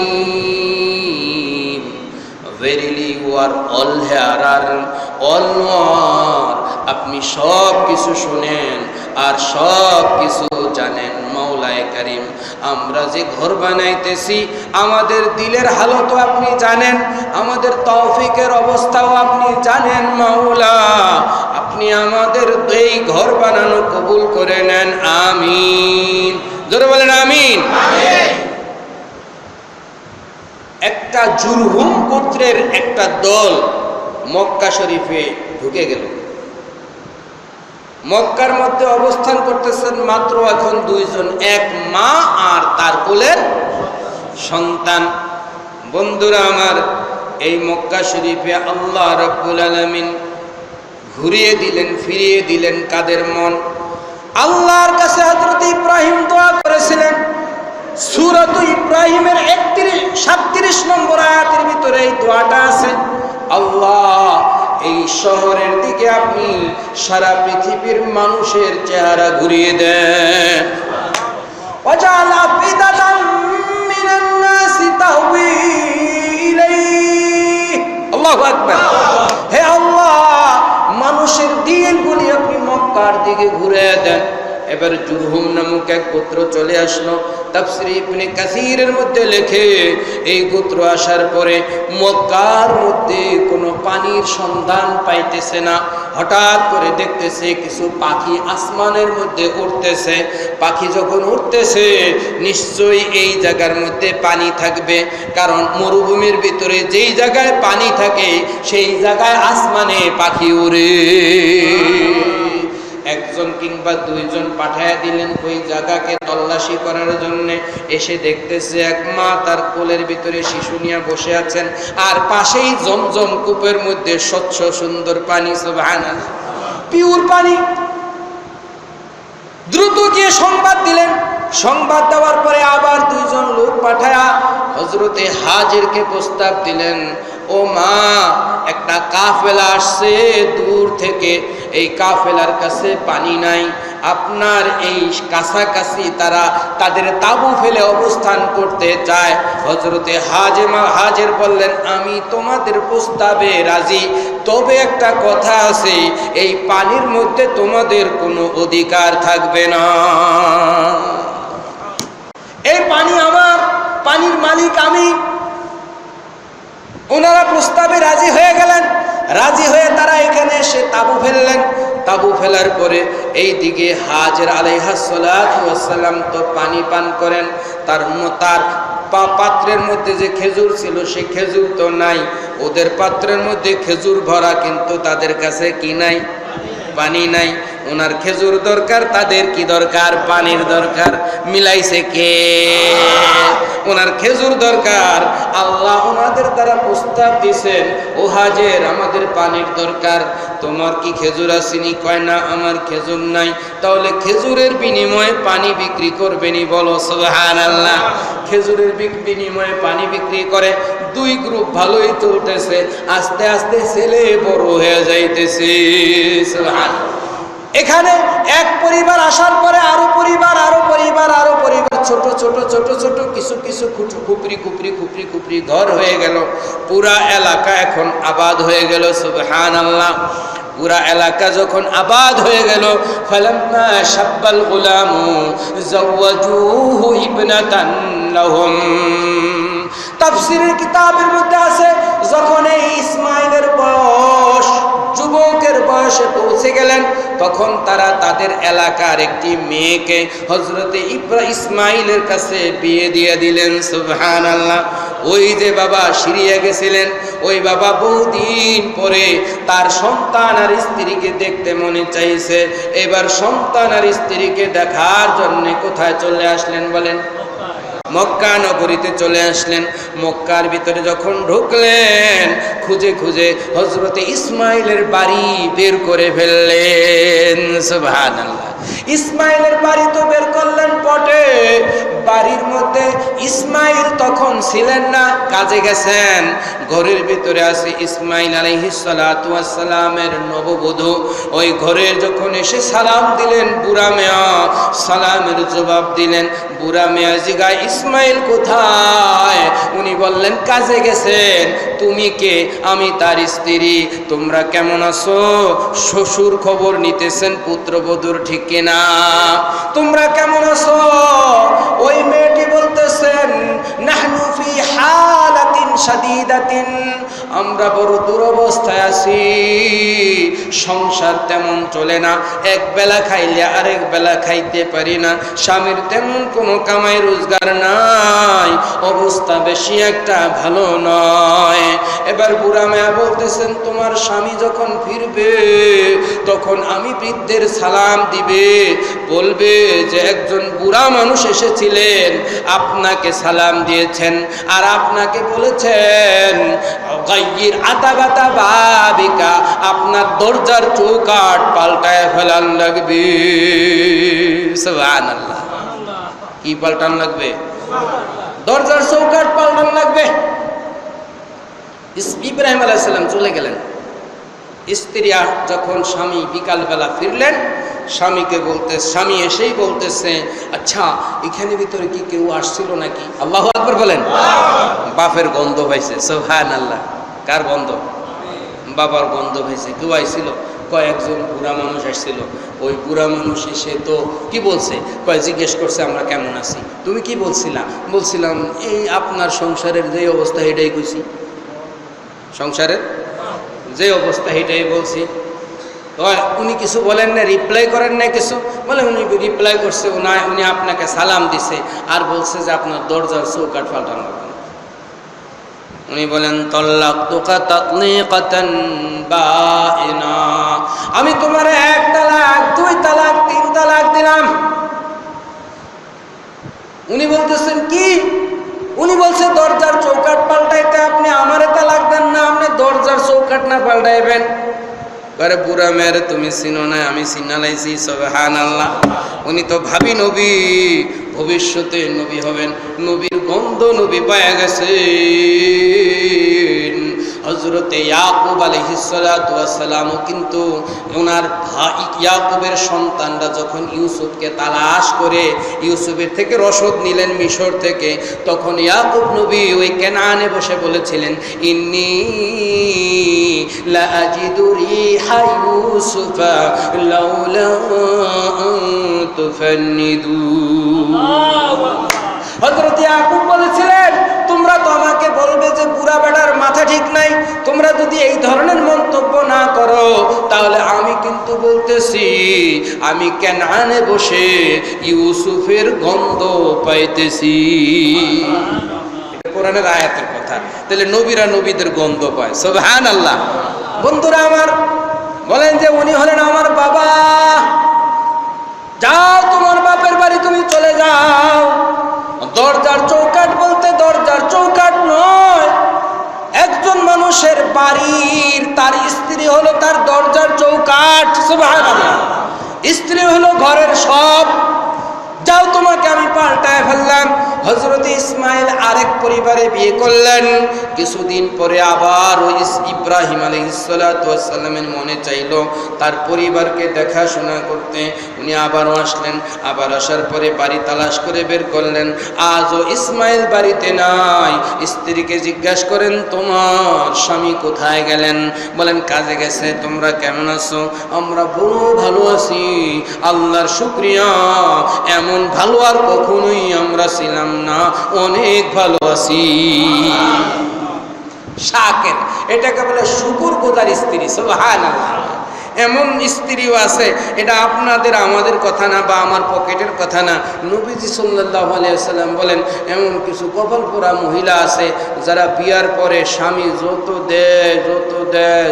দেয়, একদিন যদি মন মতো কিছু লিপস্টিক না আনে, কয় মা রাআইতুকা খায়রান কত, আরে তোমার ঘরে আসা আমি একদিনও কোনো শান্তির আলো দেখতে পারি না। কথা ঠিক আছে নি? এটা দয়ার নবী সেই ১,৫০০ বছর আগে কয়ে গেছে। জীবন সংসারের কথা নবী কয় কি কয় না? আপনাদের কি কষ্ট হয় নাকি? শেষ করে দিতেছি, ইনশাআল্লাহ দোয়া হয়ে যাবে। বন্ধুরা আমার, হযরত ইব্রাহিম আলাইহিস সালাতু ওয়াস সালাম এই কথা বলে চলে গেলেন, আর বললেন যে তোমার স্বামী যখন ফিরবে স্বামীকে আমার সালাম দিও। আর বলল তার দরজার চৌকাঠ আর পাল্টানো লাগবে না। স্বামী যখন আসলেন স্বামীকে সালাম দিলেন, বলেন যে কে আসছিলেন? এক বুড়া মেয়ে আসছিলেন। কি জিজ্ঞেস করছেন? উনি বলেছেন আমরা কেমন আছি। তুমি কি বলেছ? আমি বলেছি বড় ভালো আছি আলহামদুলিল্লাহ। উনি আপনাকে সালাম দিয়েছেন আর বলেছেন দরজার চৌকাঠ পাল্টানো লাগবে না। এই কথার মর্ম বুঝি নাই, উনি বা কে তাও চিনি নাই। উনি আমার জন্মদাতা বাবা ইব্রাহিম, তুমি তার পুত্রবধূ, তোমার উপরে তিনি সন্তুষ্ট। আর তিনি যে বলেছেন দরজার চৌকাঠ পাল্টানো লাগবে না, চৌকাঠ মানে তুমি। তুমি যতদিন জীবিত থাকবে আমার জীবদ্দশায় তুমি আমার ঘরে থাকবে। এজন্য নবীজি বলছে বিয়া করার আগে পাঙ্কু দেখে বিয়া করো না, চাকরি বাকরি করে নি বউ হে দেখে বিয়া করো না, রূপ সুন্দর দেখে বিয়া করো না, বংশ দেখেও বিয়া করো না। কি আসেনি? ফাগফার বিযাতি দ্বীনি তারিবাত ইয়াদাক, দিনদার দেখে বিয়ে করো। দিনদার সন্তানের যদি আশা করো, দিনদার ফ্যামিলির যদি আশা করো, দিনদার জেনারেশনের যদি আশা করো, উনি যেমন দোয়া করেছিলেন ওয়ামি দুররিয়াতিনা উম্মাতাম মুসলিমাতান লাক, আল্লাহ আমার পরিবার থেকেও আপনি একটা দিনদার নেশন তৈরি করে দেন মাওলা, দিনদার জেনারেশন তৈরি করে দেন। দিনদার জেনারেশন পাইতে গেলে দিনদার বিবি অবশ্যই অবশ্যই লাগবে। যদি তুমি সুহালতে থাকো তাহলে বিবি শুকরিয়া আদায় করবে, আর তুমি যদি দুরবস্থায় থাকো দিনদারি বলে দিবে না এই স্বামী আমার স্বর্গ, এই স্বামী আমার অহংকার, এই স্বামীর সাথে দুঃখে থাকলেও আমি সুখে আছি। এই দিনদার নারী সবর করবে, ধৈর্য ধরবে, ধৈর্য ধরে সূরা ওয়াকিয়া পড়বে। কি পড়বে? জোরে বলেন কি পড়বেন? মাগরিবের নামাজের পরে সবাই সবার ঘরের ভিতরে সূরা ওয়াকিয়া চালু করে দেন। কোন সূরা? জোরে বলেন কোন সূরা? সূরা ওয়াকিয়া চালু করে দেন। আল্লাহর কসম করে বলছি কারো ঘরে কোনো অভাব থাকবে না ইনশাআল্লাহ। পরীক্ষিত আমল, সাহাবায়ে কেরামকে নবীজি এইভাবেই শিক্ষা দিয়েছেন, আর এইভাবেই তাদের ঘর থেকে অভাব দূর হয়ে গেছে। সুবহানাল্লাহ। আল্লাহ আমাদেরকে কবুল করুক, বলেন আমিন। শেষ কথা, হযরত ইব্রাহিম আলাইহিস সালাতু ওয়াস সালাম দোয়া করতেছেন, রব্বানা ওয়াবা'থ ফীহিম রাসূলাম মিনহুম, আল্লাহ sent from among them a messenger, আপনি এদের মাঝে এমন একজন মেসেঞ্জার, এমন একজন নবী পাঠান, এমন একজন রাসূল পাঠান, he will recite your holy Quran, subhanallah, your verses, আপনার যে বাণী, আপনার যে কথা, সেই কথাগুলি মানুষের সামনে তেলাওয়াত করে শোনাবে, সুবহানাল্লাহ। মানে মানুষকে কোরআন শরীফ শিক্ষা দিবে, এটা দেখে দেখে পড়া শিক্ষা দিবে, মুখস্থ নিজে করবে এবং মুখস্থ করাইবে, সুবহানাল্লাহ। হাফেজে কোরআন বানিয়ে দিবে, সুবহানাল্লাহ। এক নম্বর কাজ। দুই নম্বর কাজ হইল ওয়াইউআল্লিমুহুমুল কিতাবা ওয়াল হিকমা and teach them the book and the wisdom, সুবহানাল্লাহ। তাদেরকে তিনি শিক্ষা দিবেন আপনার কিতাবের ব্যাখ্যা, সুবহানাল্লাহ। এই যে আমরা যে তাফসীর করি, এইটা আপনার কিতাবের ব্যাখ্যা শিক্ষা দিবে, ওয়াল হিকমাতা, এবং সুন্নাত শিক্ষা দিবে, সুবহানাল্লাহ। তার মানে বুখারী শরীফের তালিম। আল্লাহু আকবার বলেন, আল্লাহু আকবার। তাইলে আমাদের মসজিদে দুইটাই আছে না নাই? আছে। কোরআন শরীফের শিক্ষা আসেনি? আছে। কোরআন শরীফের এই অর্থের এবং ব্যাখ্যার শিক্ষা আসেনি? আছে। হাদিসের শিক্ষা আসেনি? আছে। বলেন আলহামদুলিল্লাহ, আরো জোরে বলেন আলহামদুলিল্লাহ। সারা বাংলাদেশের সব কয়টি মসজিদকে, সারা ওয়ার্ল্ডের সব কয়টি মসজিদকে আল্লাহ বুখারী মসজিদের মতো বানায় দেখ, আমিন। জোরে বলেন আমিন। এলাকা থেকে জাহালাত দূর হয়ে যাক, এলাকার ভিতরে এলেমের নূর চলে আসুক, এলাকা আলোকিত হয়ে যাবে, বিআরপি উন্নত হয়ে যাবে, ধামালকোট উন্নত হয়ে যাবে, মিরপুর 14 কবুল হয়ে যাবে, সারা বাংলাদেশ ইনশাআল্লাহ উপরে উঠে যাবে। রাজি আছেন ইনশাআল্লাহ? আপনারা মডেল হয়ে যান, ঠিক কিনা? ওয়াইয়াল্লিমুহুমুল কিতাবা ওয়াল হিকমাতা ওয়া ইউযাক্কিহিম and purify them, এবং তাদেরকে তিনি শুদ্ধ করবেন। শুধু কোরআন যে আক্ষরিক জ্ঞান দিবেন এমন নয়, কোরআনের অর্থ তিনি শিক্ষা দিবেন, পাশাপাশি তিনি সুন্নত শিক্ষা দিবেন, হাদিসেরও তালিম দিবেন। হাদিস এবং কোরআন দুইটা ইসলামের দুইটা বুক, দুইটা বই, দুইটা ডানা। কোরআন এক ডানা দিয়ে যেরকম পাখি চলতে পারে না, উঠতে পারে না, শুধু কোরআন দিয়েও ইসলাম হবে। কোরআনের পাশাপাশি কি লাগবে বলেন? হাদিস লাগবে। কি লাগবে? হাদিসের মধ্যে আমরা সহিহ হাদিসগুলিকে 1 নম্বরে রাখবো, ঠিক কিনা? সহিহ হাদিসগুলিকে 1 নম্বরে রাখবো। কোরআনের ব্যাখ্যা হলো হাদিস। কোরআন যদি আল্লাহ হেফাজতের দায়িত্ব নিয়ে থাকেন, তাহলে হাদিসেরও হেফাজতের দায়িত্ব আল্লাহকে নিতেই হবে, নিতেই হবে। কারণ হাদিস হলো কোরআনের ব্যাখ্যা। হাদিস কি বলেন? আচ্ছা, এই যে ইব্রাহিম আলাইহিস সালাতু ওয়াস সালাম যে বলেছেন যে আল্লাহ এদের মাঝে একজন রসুল পাঠান, যে রসুল আপনার কিতাব তেলাওয়াত করবে, আপনার আয়াত তেলাওয়াত করবে, কিতাব শিক্ষা দিবে আর হিকমত শিক্ষা দিবে, এই রসুল বলতে কে? মুহাম্মদ। এটা বুঝছেন কই থেকে? আপনারা হাদিস থেকে। সুবহানাল্লাহ। এটা যদি হাদিসের ব্যাখ্যা না থাকতো, তাহলে রসুল বলতে তো ইব্রাহিমের পরে মুসাও নবী, ইব্রাহিম আলাইহিস সালাতু ওয়াস সালামের পরে ইয়াকুব নবী, ঠিক কিনা? ইয়াকুব ইব্রাহিম আলাইহিস সালাতু ওয়াস সালামের পরে ঈসা নবী, ইব্রাহিম আলাইহিস সালাতু ওয়াস সালামের পরে লূত আলাইহিস সালাম নবী, সালেহ আলাইহিস সালাতু ওয়াস সালাম নবী, ঠিক কিনা? কাকে মুরাদ দিবেন, কাকে উদ্দেশ্য নেবেন, এটা বুঝতে হইলে কি লাগবে?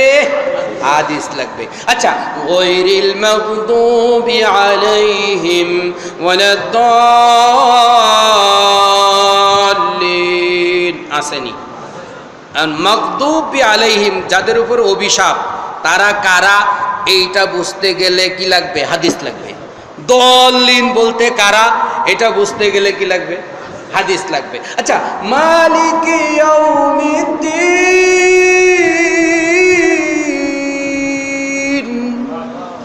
দিন শব্দের এক অর্থ হলো ধর্ম, দিন শব্দের এক অর্থ হলো আচরণ। মালিকি ইয়াউমিদ্দিন, এখানে দিন মানে কি, এই কথাটা বুঝতে গেলে হাদিস লাগবে নি? যদি আপনি দিন মানে শুধু ধর্ম বলেন, লাকুম দীনুকুম ওয়ালিয়া দীন, তোমাদের জন্য তোমাদের ধর্ম, for you your religion and for me my religion, ওখানে তো দিন মানে ধর্ম। তাহলে যদি দিন মানে শুধু ধর্মই হয়, তাহলে আপনি যদি বলেন মালিকি ইয়াউমিদ্দিন, মানে তিনি ধর্ম দিবসের মালিক, কোনো অর্থ হয়? ধর্ম দিবস বলতে কোনোটা আসেনি। এইখানে দিন মানে হইল প্রতিদান। সুবহানাল্লাহ। দিন মানে কি? প্রতিদান। এই জন্য হাদিস লাগবে। যাক, কথা বললে অনেক দীর্ঘ করা লাগে, এক আয়াতের তাফসিরে অনেক সময় নেওয়া লাগে। আমরা যদি আল্লাহ তৌফিক দান করে ইনশাআল্লাহ পরবর্তীতে শুনবো। তবে একটা কথা শুনে নেন, সেটা হলো কোরআন হাদিস শেখার পাশাপাশি নিজের ভেতরে যেই রোগগুলি আছে সেই রোগগুলির চিকিৎসা লাগবে। ভিতরে হিংসার রোগ আছে, আছে না নাই? আসেনি? ভিতরে অন্য মুসলমানের প্রতি বিদ্বেষের রোগ আছে, ভিতরে কিবিরের রোগ আছে। হামচুনি মান ডাঙ্গরে নিস, আমার চাইতে কে বড়, আমি বড়। বিআরপির মধ্যে জ্ঞানী বলতে আমি একজন। আসেনি কিছু মানুষ এমন জ্ঞানী দেখায় নিজের, মনে হয় যে মাথা নাড়া দিলেই ওনার বুদ্ধি ঝরঝরে বৃষ্টির মতো বলবে। এমন বুদ্ধিমান আছে বিআরপির মধ্যে, আছে না নাই? এমন বড় ওসা কথা কইব, নামাজ একক তো পড়তো না। কিন্তু বিশাল বিশাল কথা কইব, আসমান জমিনের বাইরের কথা নিয়ে আইব। এদের সাথে কখনো তর্কে যাইবেন না, কারণ ভিতরটাকে শুদ্ধ করা লাগবে নি। কি বলেন? অহংকার, বিদ্বেষ, হিংসা এগুলি পরিহার করা লাগবে, ঠিক কিনা? অন্তরটাকে শিরিক মুক্ত রাখতে হবে, কুফর মুক্ত রাখতে হবে, নেফাক মুক্ত রাখতে হবে। কোন ইসলামের শত্রুদেরকে গালি দিলে, শত্রুদেরকে ঘায়েল করার চেষ্টা করলে যদি কারো গায়ে লাগে, তাহলে বোঝা গেল যে হ্যাঁ ইমানের ভিতরে কি আছে। নাস্তিকের যদি কেউ সমালোচনা করে, তাইলে যদি ওনার গা জ্বলে, তাহলে বোঝা গেল যে উনি মুনাফিক মার্কা মুসলমান। ভিতর থেকে নেফাকেরও দূর করা লাগবে, লাগবে কি লাগবে না? মূর্তির বিরুদ্ধে যদি কথা কইলে যদি গায়ে লাগে, আর উনি যদি উল্টা ব্যাখ্যা দিতে আসে, তাহলে বোঝা গেল ভিতরে কি আছে, ভিতরে ভেজাল আছে। সুন্দর একটা কথা কইছে। আপনারা কি রাগ করছেন নি? কোনো আল্লাহ আমাদেরকে কবুল করুক, বলেন আমিন। জোরে বলেন আমিন। এই জন্যে হযরতে ইব্রাহিম যখন দোয়া করছিলেন, ওনার দোয়ার সিরিয়ালের মধ্যে ছিল, আল্লাহ যেই রাসূল আসবে শেষ যুগে, ওই রাসূল এসে আপনার আয়াত তেলাওয়াত করবে। 2 নম্বর হলো এই কিতাব আর সুন্নতকে শিক্ষা দিবে। 3 নম্বরে উনি রাখছিলেন যে এবং তাদেরকে তিনি শুদ্ধ করবেন, আত্মশুদ্ধি করবেন। আল্লাহ যখন ইব্রাহিম আলাইহিস সালাতু ওয়াস সালামের দোয়া কবুল করে সূরাতুল জুমার মধ্যে আয়াত নাজিল করলেন, তখন আল্লাহ সিরিয়াল পাল্টায়া দিলেন। ইব্রাহিম আলাইহিস সালাতু ওয়াস সালাম আত্মশুদ্ধির বিষয়টাকে 3 নম্বরে আনছিলেন, আল্লাহ দোয়া কবুল করে আত্মশুদ্ধির বিষয়টাকে 2 নম্বরে নিয়ে এসেছেন। আল্লাহ রাব্বুল আলামিন গুরুত্ব দিয়েছেন কোরআন হাদিসের নলেজ অর্জন করার চাইতে আত্মশুদ্ধির গুরুত্বটা অনেক বেশি।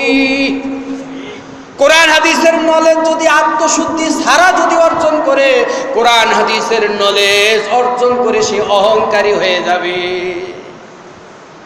আত্মশুদ্ধি যদি না থাকে, তাহলে নলেজ হয়ে নিজেকে পণ্ডিত মনে করবে, বলবো যে আই এম বিগ আলেম, বলবে আমি বড় আলেম, এরকম অহংকার করবে। এই জন্যে যখন আল্লাহ রাব্বুল আলামিন দোয়া কবুল করলেন ইব্রাহিমের, তখন বলেন হুয়াল্লাযী বাআসা ফিল উম্মিয়িনা রাসূলাম মিনহুম ইয়াতলু আলাইহিম আয়াতিহি ওয়া ইউযাক্কিহিম ওয়া ইউআল্লিমুহুমুল কিতাবা ওয়াল হিকমা। কিতাব আর হিকমতের বিষয়টা আল্লাহ 3 নম্বরে নিয়ে গেছেন, যে রাসূলকে আমি পাঠাইলাম সেই রাসূল আয়াত তেলাওয়াত করবে, তাদেরকে পিউরিফাই করবে, তারপরে আসছে তাদেরকে কিতাব আর হিকমত শিক্ষা দিবে। সুবহানাল্লাহ। বলেন হুজুর কেন? আমি আপনাদেরকে একটা কথা বলবো বাবা, আপনি যদি বাজারে পাত্র নিয়ে দুধ আনতে যান, তাইলে কেমন পাত্র নিবেন? যেই পাত্রর মধ্যে কেরোসিন তেল আছে? আপনি এমন পাত্র নিবেন কি যেই পাত্রর মধ্যে আপনি আপনার ঘরের ময়লাগুলাকে রাখেন? ঝরঝরা পরিষ্কার পরিচ্ছন্ন একদম ক্লিন, নিট অ্যান্ড ক্লিন একটা পাত্র নিতে হবে দুধ আনতে গেলে, ঠিক কিনা? মধু আনতে গেলে লাগবে নি, একই নি। তাইলে কোরআন এবং হাদিসের এলেম আপনি যেই কলবের মধ্যে স্থান দিবেন, যেই ব্রেনের মধ্যে স্থান দিবেন, এটারে আগে একটু পিউরিফাই করা দরকার আছে না নাই? আরেকটা মিসাল দেই, আপনার বিল্ডিং বানায় রাখছেন, এই বিল্ডিংয়ের ভিতরে কয়েক বছর ধরে কোনো আপনি প্লাস্টার করেন নাই, এখন বৃষ্টি বাদল ঝরে এই বিল্ডিংয়ের মধ্যে কি কিছু শ্যাওলা টাওলা ফোরে না? ফোরে না? এখন যদি আপনি এটাকে প্লাস্টার করতে যান, প্রথমে কি করতে হবে? একেবারে দাঁতালা ব্রাশ দিয়া, ঠিক কিনা? দাঁতালা ব্রাশ দিয়া ভালো করে পরিষ্কার করতে হবে। বলে না, বিল্ডিংয়ে যদি দাঁতালা ব্রাশ দিয়া, এটা যেন কি ব্রাশ বলে? হ্যাঁ, তারের ব্রাশ, রাইট, তারের ব্রাশ। তারের ব্রাশ দিয়া যদি বিল্ডিংয়ের আপনি এইভাবে চাষেন, বিল্ডিং তো ব্যথা ট্যাথা একটু পাইব না? কি বলেন, আসর টাসর কিছু দেওয়ান লাগবো নি? লাগবো। এরপরে যদি আপনি প্লাস্টার করেন তাইলে সুন্দর হবে, ঠিক কিনা? আর যদি ওইগুলা না ফেলায় যদি আপনি মাল মশলা দেন, ওই জুমার মুসল্লির মতো হইব, ঠিক কিনা? ঠিক কিনা? এই জন্য কোরআন এবং হাদিসের এলেম নিতে গেলে আপনার পাত্র পবিত্র করা লাগবে। সুবহানাল্লাহ। আপনার দিলটাকে পবিত্র করতে হবে, ঠিক কিনা? হ্যাঁ, আরে মিয়া এমন জায়গা আছে কোরআন হাদিস ফাঁসার নিচে রাইখা নকল করে, নাউজুবিল্লাহ বলেন, আছে না নাই? কোরআন হাদিস ফাঁসার নিচে রাইখা পরে নকল করে। আল্লাহ আমাদেরকে মাফ করুক, বলেন আমিন। আল্লাহ আমাদেরকে পরিশুদ্ধ করুক, বলেন আমিন। আল্লাহ আমাদেরকে হাকিকত বোঝার তৌফিক দান করে, বলেন আমিন। আল্লাহুম্মা সাল্লি আলা মুহাম্মাদিন ওয়া আলা আলি মুহাম্মাদিন কামা সাল্লাইতা আলা ইব্রাহিম ওয়া আলা আলি ইব্রাহিম ইন্নাকা হামিদুম মাজিদ। আস্তাগফিরুল্লাহাল্লাযী লা ইলাহা ইল্লা হুয়াল হাইয়ুল কাইয়্যুম ওয়া আতুবু ইলাইহি লা হাওলা ওয়া লা কুওয়াতা ইল্লা বিল্লাহিল আলিয়্যিল আযীম। লা ইলাহা ইল্লাল্লাহ, লা ইলাহা ইল্লাল্লাহ, লা ইলাহা ইল্লাল্লাহ, লা ইলাহা ইল্লাল্লাহ, লা ইলাহা ইল্লাল্লাহ, লা ইলাহা ইল্লাল্লাহ,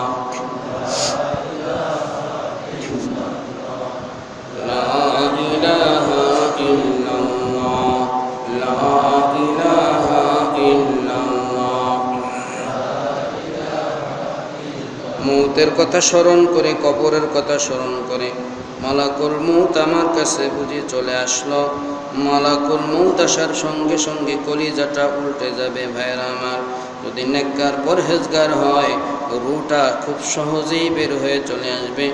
জিবরাইল আমিন সহ হাজার হাজার লক্ষ লক্ষ ফেরেশতা মালাকুল মৌতের সাথে এসে সংবর্ধনা, লাল গালিচা সংবর্ধনা দিবে আর বলবে, নাহনু আউলিয়াউকুম ফিল হায়াতিদ দুনিয়া ওয়া ফিল আখিরাহ।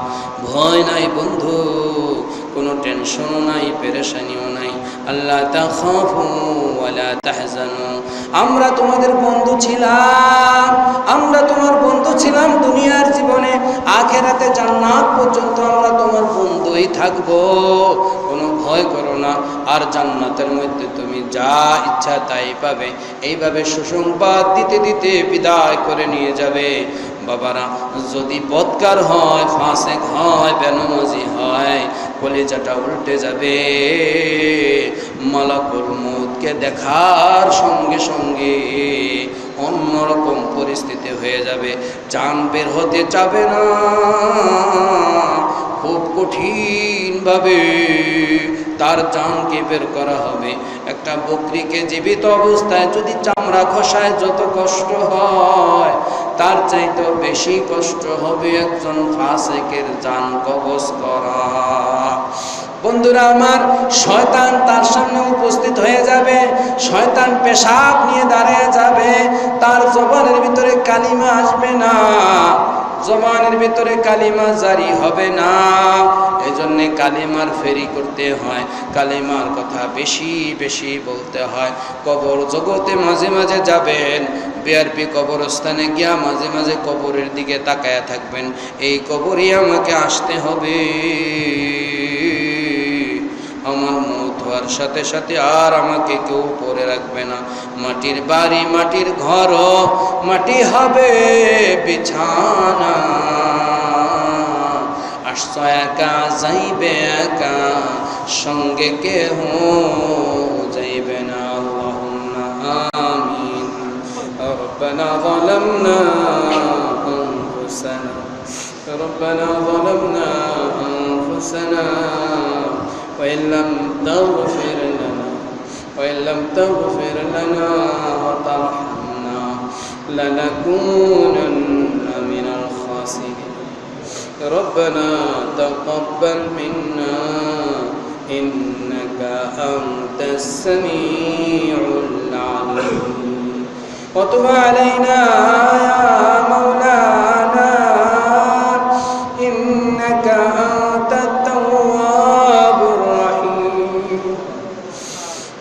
ربنا تقبل منا إنك أنت السميع العليم. ربنا تقبل منا إنك أنت السميع العليم. মাওলানা কারীম হযরত ইব্রাহিম আলাইহিস সালাতু ওয়াস সালাম দোয়া করেছিলেন, সারা পৃথিবীর সমস্ত নবীগণ দোয়া করেছিলেন, আপনার কাছে মুনাজাত করে কান্নাকাটি করেছিলেন। মাওলা, যত ওলি আল্লাহ গত হয়েছেন সবাই চোখের পানি ছেড়ে ছেড়ে ওলি আল্লাহ হয়েছেন। মাওলা, মাওলা করিম, দিলগুলিকে আপনি নরম করে দেন। তাফসীর মাহফিলে দিল ঘামায়া মাওলা চোখের মধ্যে আপনি পানি এনে দেন। আল্লাহ আল্লাহ, এই চোখের পানি কাল কিয়ামতের ময়দানে আপনি জাহান্নামে ছিটায়া দিলেই যে জাহান্নামকে ৭০,০০০ শিকল দিয়া আটকে রাখা সম্ভব হবে না। শা করে যে জাহান্নামবাসীদেরকে গিলে পেকে ফেলার জন্য আগমন করবে, আল্লাহ হাক ডাক দিবে, হুঙ্কার দিবে, ওই জাহান্নাম যখন আপনি মুমিন বান্দার চোখের পানি জাহান্নামের উপরে ছিটিয়ে দিবেন, সঙ্গে সঙ্গে জাহান্নাম পিছনের দিকে হটে যাবে। ফেরেশতারা বলবে, মাওলা এই পানি কি জমজমের পানি না কাউসারের পানি? মাওলা, আল্লাহ বলবেন, না না, এই পানি হলো তোমার নবীর উম্মতের চোখের পানি। মাওলা করিম, আমাদেরকে কাঁদনেওয়ালা বানায় দেন। মাওলা, তাহাজ্জুদ গুজার বানায় দেন। আল্লাহ, আমাদেরকে তুমি দিল নরমওয়ালা বানায় দাও। ছেলে সন্তানকে তুমি কবুল করে নাও, মা বোনদেরকে তুমি কবুল করো। মাওলা, পর্দা বুঝার তৌফিক দাও। আল্লাহ, বেহাপনা থেকে মাওলা যুবক যুবতীদের তুমি হেফাজত করো। মাওলা করিম, তাদের মাঝে লজ্জা বোধ দিয়ে দাও। আল্লাহ, তাদেরকে তুমি কবুল আর মঞ্জুর করে নাও। তাফসীর মাহফিলের মাওলা একজন শ্রোতা ইঞ্জিনিয়ার মোশাররফ হোসেন মাওলা হেদায়েতের জন্য দোয়া চেয়েছেন, হেদায়েতের উপরে থাকতে চান। মাওলা, অনেক ভাই দাড়ি রেখেছেন, মাওলা প্যান্ট টাকনুগিরার উপরে উঠে ফেলেছেন। মাওলা, আল্লাহ আর নাফরমানি করবে না, তওবা করতেছেন। মাওলা, এই তওবার উপরে তুমি অটল থাকার তৌফিক দাও। তুমি আমাদেরকে তোমার জাকিরিন শাকিরিন বান্দা বানায় দাও। আল্লাহ, মেহেরবানি করে তুমি আমাদেরকে শিরক মুক্ত ইবাদত করার তৌফিক দাও। মুসলমানদের ঈমান নষ্ট করে মাওলা যে সমস্ত চক্রান্ত, আল্লাহ ওই চক্রান্তকে তুমি হটিয়ে দাও। মাওলা, ঈমানদারদের বিজয় দিয়ে দাও। মাওলা, কালিমাতুত তাওহীদের বিজয় দিয়ে দাও। ইসলামের ঝান্ডা নিয়ে মাওলা আল্লাহ সারা জীবন চলার তৌফিক দাও। আল্লাহ, আমাদের মধ্যে যারা অসুস্থ তাদেরকে তুমি সুস্থ করে দাও। হাফেজে কোরআনের বাবা হয়েছেন, তাদেরকে তুমি আলেমের বাবা হিসাবে কবুল করে নাও। বিআরপির ভিতরে তুমি আরো হাফেজ আলেম বানিয়ে দাও। মাওলা, বিআরপির মসজিদুল বুখারী আর জামিয়াতুল বুখারী আল ইসলামিয়া তুমি কবুল করে নাও। মাদ্রাসার ছেলেদেরকে তুমি আলেমে হাক্কানি রব্বানি বানায়া দাও। আমাদের ঘরে অনেক অসুস্থ মা বোনদেরকে তুমি সুস্থ করে দাও। মাওলা, আমার মা অসুস্থ, মামা অসুস্থ, মুমূর্ষু অবস্থায়। মাওলা, আল্লাহ তুমি সকলকে সুস্থ করে দাও। মাওলা, আল্লাহ আমাদের ভাই মোহাম্মদ আবু তাহের সাহেবের বাবা দুনিয়া থেকে চলে গেছেন। মাওলা, আরো যার যার বাবা দাদা আত্মীয় স্বজন চলে গেছেন। মাওলা, সকলের আত্মীয় স্বজন তুমি কবুল করে নাও। সবাই কবরগুলিকে তুমি জান্নাতের বাগান বানিয়ে দাও। কেউ দাদার কথা চিন্তা করে, কেউ নানার কথা নানির কথা চিন্তা করে। মাওলা, কেউ বা দুঃখিনী বাবা মায়ের কথা স্মরণ করে। মাওলা, চোখের পানি ফেলে দিয়েছে, জীবদ্দশায় মা বাবার খেদমত করতে পারে না। মা বাবার মনে কষ্ট দিছে, মা বাবা দুনিয়া থেকে চলে গেছে, মাপ চাইতে পারে না। রব্বে করিম, এখন তওবা করে মা বাবার নামে দান সদকা করে আল্লাহ তুমি মা বাবাদেরকে আমাদের পক্ষ থেকে রাজি করে দিও। মাওলা, কিয়ামতের ময়দানে যাতে দুঃখের কথা মনে না রাখে। মাওলা, মা বাবার সন্তুষ্টি, মাওলা তোমার সন্তুষ্টি, মা বাবা সন্তোষ না হলে বুজুর্গ হলেও কোনো লাভ নাই, বেহেশতের আশা করা যায় না। মাওলা আমাদের যাদের মা বাবা জীবিত আছে, মা বাবার খেদমত করে জান্নাত অর্জন করার তৌফিক দাও। তাফসীর মাহফিলের সবাইকে তুমি হজের জন্য কবুল করে দাও, হজের জন্য কবুল করে নাও। সচক্ষে মক্কা মদিনা জিয়ারত করার তৌফিক দাও। কলিজা ঠান্ডা করে মাওলা মক্কার ঘর দেখা, মিনা, মুজদালিফা, আরাফা, মদিনার মসজিদে নববীতে নামাজ পড়ে কলিজা ঠান্ডা করে নবীর কবরের পাশে গিয়া আসসালামু আলাইকা ইয়া রাসূলুল্লাহ বলার তৌফিক দাও। সুবহান রাব্বিকা রাব্বিল ইজ্জাতি আম্মা ইয়াসিফুন ওয়া সালামুন আলাল মুরসালিন ওয়ালহামদুলিল্লাহি রাব্বিল আলামিন। আমিন আমিন বিরহমাতিকা ইয়া আরহামার রাহিমিন। সালাম।